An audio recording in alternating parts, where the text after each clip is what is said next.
So hello guys, मेरा नाम है रेहान और आज के इस वीडियो में मैं आपको बताने वाला हूँ Realme के फ़ोन में Realme GT Neon 3T में एक ऑप्शन मिलता है। चलिए पहले मैं आपको बता देता हूँ। तो आपको सेटिंग ओपन करना है। सेटिंग ओपन करने के बाद आपको नीचे स्क्रॉल डाउन करना है। यहाँ पर आपको बैटरी आइकन पे क्लिक करना है और यहाँ पर आपको मिलेगा GT मोड।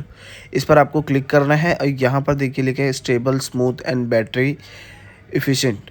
ठीक है, इसका मतलब ये क्या हो गया कि आपका जो ये आप ऑप्शन ऑन करते हो तो आपका फ़ोन का जो स्मूथनेस है वो बहुत ही हाई हो जाएगा। तो इसे आपको ऑन कर लेना है। इस तरीके का आपको इंटरफेस दिखेगा। ये आपका ऑन हो गया है और आपको देखिए ऊपर लिख कर भी आ जाएगा बैटरी के बाद GT।